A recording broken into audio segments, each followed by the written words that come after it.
ఈ ప్రపంచంలోనే అతిపెద్ద మర్రి చెట్టు మన ఆంధ్రప్రదేశ్లోని కదిరికి దగ్గరలో ఉన్న గూటబయలు అనే ప్రదేశంలో ఉందని మీలో ఎంతమందికి తెలుసు? మొత్తం 5 ఎకరాల విస్తీర్ణంలో ఉన్న ఈ చెట్టు Guinness book of world records లో చేరింది. అయితే దీని వెనక ఒక బాధాకరమైన చరిత్ర ఉంది. పూర్వం 600 సంవత్సరాల క్రితం తిమ్మమ్మ అనే ఆవిడ బాలవీరయ్య అనే అతన్ని పెళ్లి చేసుకుంటుంది.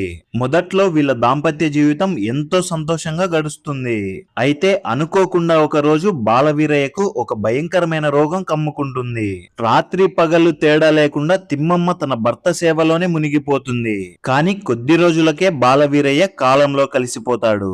అది చూసి తట్టుకోలేక తిమ్మమ్మ తన భర్త లేని ఈ లోకంలో తను కూడా ఉండకూడదని తన భర్త చితి మీదకి వెళ్లి ఆమె కూడా ప్రాణత్యాగం చేసుకుంటుంది.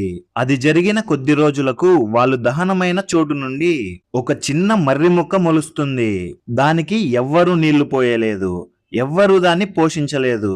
అయినా దాని అంతటా అదే ఒక పెద్ద మర్రి చెట్టులాగా ఏర్పడి 5 ఎకరాలు విస్తరించింది. తిమ్మమ్మ ఇంకా బాలవీరయ్య ఆ చెట్టు రూపంలో వెలిశారని అక్కడ ప్రజలు బలంగా నమ్ముతారు. ఈ చెట్టు వెనక ఇంకొక భయంకరమైన రహస్యం కూడా ఉంది. అదేంటో తెలుసుకోవాలంటే కింద ఉన్న లాంగ్ వీడియో లింక్ ని ఓపెన్ చేసి ఫుల్ వీడియోని చూసేయండి. ఆ వీడియో చాలా ఇంట్రెస్టింగ్ గా ఉంటుంది.